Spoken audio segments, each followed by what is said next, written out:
আলোচনার কেন্দ্রবিন্দু এখন বাংলাদেশ ভারত ম্যাচ। তুঙ্গে উঠেছে উত্তেজনার পারদ। 25 মার্চ শিলংয়ে ভারতের বিপক্ষে এশিয়ান কাপ বাছাইয়ের ম্যাচ খেলবে বাংলাদেশ, যে ম্যাচ দিয়ে লাল সবুজের জার্সিতে অভিষেক হবে ইংলিশ প্রিমিয়ার লিগের ফুটবল তারকা হামজা চৌধুরীর। ইংল্যান্ডের হয়ে 2019 সালে অনূর্ধ্ব-21 বিশ্বকাপে খেলা হামজা এখন পুরো দক্ষিণ এশিয়ার সবচেয়ে বড় তারকা। অন্যদিকে ভারতের কিংবদন্তি ফুটবলার সুনীল ছেত্রী অবসর ভেঙে ফিরেছেন স্রেফ এই ম্যাচকে সামনে রেখে।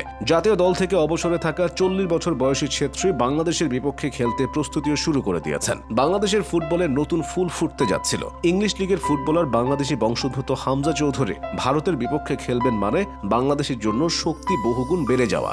ডিফেন্সিভ মিডফিল্ডার হলেও বাংলাদেশের জার্সি গায়ে হামজা আক্রমণে যাবেন নিশ্চিত। এমন একজন অভিজ্ঞ ফুটবলার মাঠে থাকলে সেটা তো প্রতিপক্ষের জন্য আতঙ্কই। সব দেখে শুনে চোখ কান বন্ধ রাখেনি ভারত। হামজাকে রক্ষণভাগে বোতলবন্দি করতে পারেন এমন একজনকে পেতে মরিয়া হয়ে খোঁজ দ্য সার্চ চালানো হয়। সামনে যখন হামজা, ভারতের শিবিরে তখন একটাই প্রশ্ন, সুনীল ছেত্রীর জায়গা নেবে কে? কোনো বিকল্প সামনে আসে না। সুনীল ছেত্রী হয়ে দাঁড়ান একমাত্র অপশন। কিন্তু দেশের হয়ে 94 গোল করা সুনীল গত বছর 6 জুন কুয়েতের বিপক্ষে ম্যাচ খেলে জাতীয় দলের জার্সি তুলে রেখেছেন। সুনীলের বিদায়ের পর ভারতীয় ফুটবল যেন পথ হারিয়ে ফেলে। 5 ম্যাচে মাত্র 3 গোল, কোনো জয় নেই, 2 হার আর বাকি 3 ম্যাচ ড্র। দলে চরমভাবে অনুভূত হচ্ছিল একজন যোগ্য স্ট্রাইকারের অভাব। এর উপর কোচ মানালো মার্কুয়েজ দেখলেন বাংলাদেশের বিপক্ষে সুনীলের আমলনামা চমৎকার। ভারত যত ম্যাচ বাংলাদেশের সাথে জিতেছে তার সিংহভাগ কৃতিত্বই সুনীলের।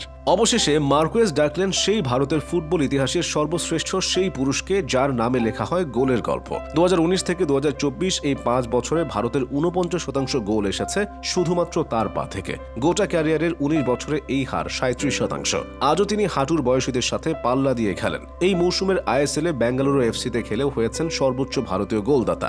12 গোল নিয়ে লিগের দ্বিতীয় সর্বোচ্চ গোল স্কোরার। গোল সংখ্যা তো আছেই, তার চেয়েও বড় কথা ছেত্রীর উপস্থিতির প্রভাব। ভারতীয় ফুটবলে ছেত্রীর ছায়া এতটাই বিস্তৃত যে এই বয়সে যখন তিনি মাঠে থাকেন পুরো দলের বডি ল্যাঙ্গুয়েজই থাকে ভিন্ন।